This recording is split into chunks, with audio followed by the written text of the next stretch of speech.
Hello दोस्तों, welcome back to our channel study IQ. मैं अपूर शर्मा स्वागत करता हूं स्टडी आईक्यू के इस यूट्यूब प्लेटफॉर्म पर। और आज हम बात करने वाले हैं एक बहुत ही इंपॉर्टेंट टॉपिक के बारे में।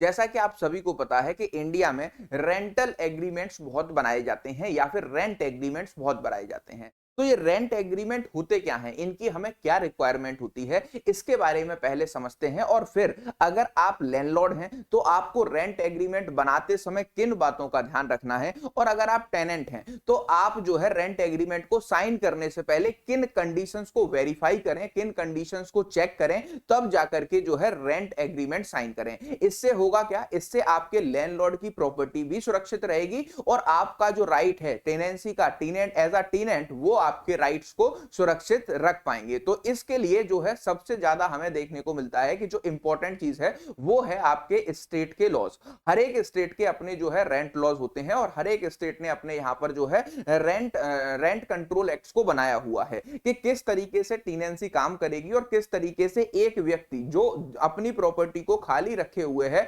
वो दूसरे व्यक्ति को किराए पर देगा और उससे जो है महीने टू महीने, मंथ टू मंथ जो है पेमेंट को रिसीव करेगा। जब एक व्यक्ति दूसरे व्यक्ति की प्रॉपर्टी में, जो लैंडलॉर्ड है उसकी प्रॉपर्टी में आकर रहेगा, तो उसको क्या गाइडलाइंस फॉलो करनी है और वो किस तरीके से अपने जो है क्या उस टेन्योर में किस तरीके से पेमेंट करेगा, कितनी सिक्योरिटी डिपॉजिट रहेगी। तो रेंट एग्रीमेंट के सबसे ज्यादा डिस्प्यूटेड मामले हैं, क्योंकि यहां पर आपको देखने को मिलता है कि इंडिया जैसी कंट्री में आपके बहुत सारे लोग जो एक सिटी से दूसरे सिटी ट्रेवल करते हैं या फिर जो आपके दूसरे जगह पर जॉब्स करने आए हुए होते हैं, उन्हें रेंटल होम्स की जरूरत होती है। तो रेंट एग्रीमेंट बहुत ज्यादा साइन किए जाते हैं और इंडिया में आपको एक चलन देखने को मिलता है कि majority of the rent agreement 11 months के बनाए जाते हैं। इसके पीछे का क्या कारण है इसको भी समझेंगे और इस पूरे डिटेल सेशन में हम लैंडलॉर्ड के राइट्स और टेनेंट्स के राइट कैसे सुरक्षित रख सकते हैं और किस तरीके से एक प्रॉपर रेंट एग्रीमेंट को बनाया जाना चाहिए जिससे कि दोनों के राइटों को सुरक्षित किया जा सके। चलिए स्टार्ट करते हैं आज के इस इंपॉर्टेंट टॉपिक को। उससे पहले मैं आपको बताना चाहता हूं कि स्टडी आईक्यू जुडिशरी के कोर्सेज पर दिवाली सेल स्टार्ट हो चुकी है और आप में से जितने भी लोग जुडिशियल सर्विसेज की कॉम्प्रिहेंसिव प्रिपरेशन करना चाहते हैं, प्रीलिम्स, मेंस और इंटरव्यू के प्रोस्पेक्टिव से, उनके लिए आपके जो है नीव फाउंडेशन बैच लेकर आया गया है। और दिवाली सेल में ये बैच आपको एपीयू का कोड यूज करने पर 5000 के एक्स्ट्रा ऑफ पर मिल रहा है 42 मंथ्स की वैलिडिटी के साथ 25,999 में। और ये ऑफर 31 अक्टूबर तक वैलिड रहेगा। और स्टडी आईक्यू के जितने भी कोर्सेज हैं आपके यूपीएससी, स्टेट पीसीएस या फिर जो है अदर वर्टिकल्स के, उन पे भी आप मैक्सिमम डिस्काउंट लेना चाहते हैं और एडमिशन लेना चाहते हैं तो एपीयू के कोड से आपको मैक्सिमम डिस्काउंट मिल जाएगा।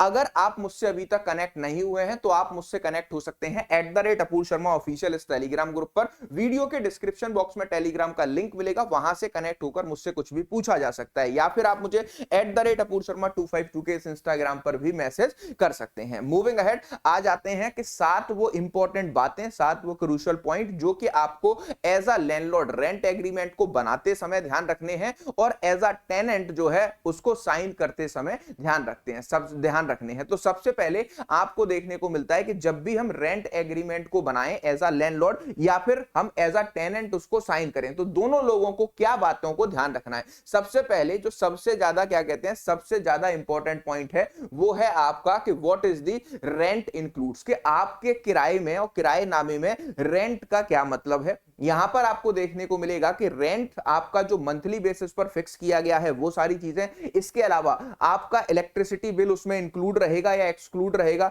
इसके अलावा आपको देखने को मिलेगा कि वाटर चार्जेस आपके इंक्लूड रहेंगे, एक्सक्लूड रहेंगे, प्लस आपके जो गैस के पाइपलाइंस घरों में होती हैं वो आपकी एक्सक्लूड रहेगी या इंक्लूड रहेगी। आपने फर्निश घर लिया है तो उसका रेंट आपका ज्यादा होगा, क्योंकि आपको घर के अलावा जो उसमें मिल रही फैसिलिटीज हैं या इम्यूनिटीज, जिसको हम लॉ के टर्मिनोलॉजी में बोलते हैं इम्यूनिटीज, वो अगर आपको मिल रही हैं तो आपके घर का रेंट ज्यादा रह सकता है। और रेंट को लेकर के ही और घर को खाली कराने को लेकर के ही किराएदार और मकान मालिक में सबसे ज्यादा डिस्प्यूट्स इंडिया में देखने को मिलते हैं। तो तो जब भी रेंट एग्रीमेंट साइन कर रहे हो तो ये देख लें कि जो आपका फर्निश्ड घर है उसका आपका कितना रेंट रहने वाला है। फर्निश्ड घर में आपको हर चीज लगी हुई मिलती है, बेड्स, एसी वगैरह सारी चीजें, वार्डरोब वगैरह, बस आपको अपने अपने जो है डेली वेजेस के सामान को लेकर जाना होता है और वहां पर रहना स्टार्ट करना होता है। तो ऐसी प्रॉपर्टीज का इंडिया में रेंट ज्यादा होता है इन कंपैरिजन टू अगर हम बात करें कि वैकेट, अगर आपने जो है क्या वैकेट मकान लिया है, खाली मकान अगर आपने लिया है, तो ऐसे केसेस में आपको कम किराया देना पड़ता है। तो मंथली बेसिस पर जो भी रेंट डिसाइड हो रहा है लैंडलॉर्ड और जो है टेनेंट के बीच में,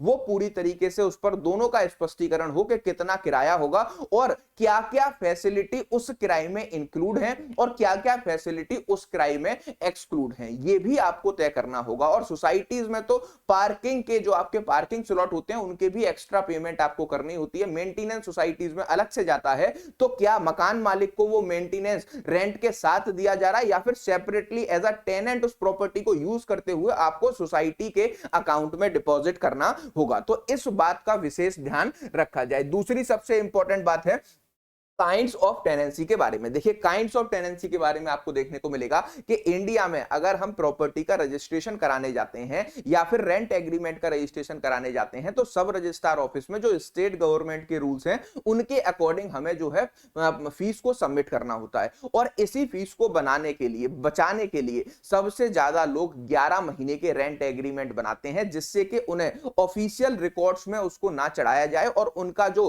फीस है उनसे उनको नहीं लिया जाए। इसी वजह से यहां पर आपको देखने को मिलेगा कि इंडिया में यह चलन है हर एक स्टेट के अंदर कि 11-11 महीने के किराएनामे बना करके अपनी स्टैंप ड्यूटी को बचाना लोग चाहते हैं। एक एफिडेविट के साथ में जो है आपको देखने को मिलेगा 50 रुपए या 20 रुपए के एफिडेविट पे ही किराएनामे को अटैच करके दोनों पार्टियां साइन कर लेती हैं और उसमें यह होता है कि 11 महीने तक मैं आपको अपनी बिल्डिंग का पोजेशन दे रहा हूं, जिस हालत में मैं पोजेशन दे रहा हूं उसी हालत में मैं वापस लूंगा।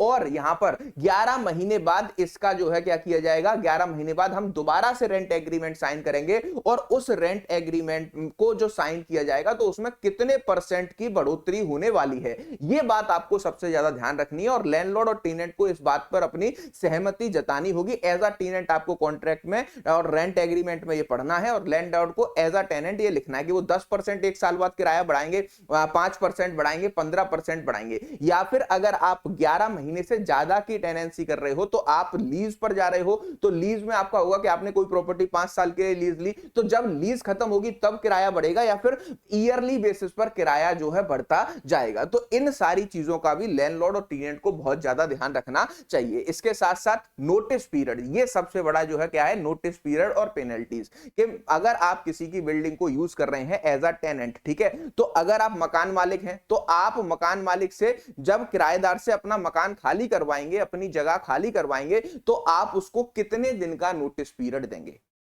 ठीक है। और अगर टेनेंट खुद से छोड़ के जाना चाह रहा है तो वो आपको कितने दिन पहले इसकी सूचना देगा कि वो आपकी प्रॉपर्टी को जो है खाली कर रहा है। तो इसके लिए अमूमन तौर पर हमें देखने को मिलता है कि जो हमारे रेंटल होम्स होते हैं उसमें 1 महीने का नोटिस पीरियड का टाइम होता है। लेकिन जो आपकी बड़ी बड़ी प्रॉपर्टियां लंबे समय के लिए लीज पर ली जाती हैं उसमें 6 महीने का भी देखने को मिलता है, जो है 3 महीने का भी देखने को मिलता है, कहीं कहीं 1 साल का भी देखने को मिलता है। तो जब भी आप एज अ टेनेंट साइन करें या एज अ लैंडलॉर्ड अपने रेंट एग्रीमेंट को ड्राफ्ट करवा रहे हो तो उसमें इस बात को जरूर मेंशन करें कि जब आपका पार्टी को चाहे लैंडलॉर्ड को खाली कराना हो या टेनेंट को छोड़ के जाना हो, कितने दिन पहले एक दूसरे को बताना होगा।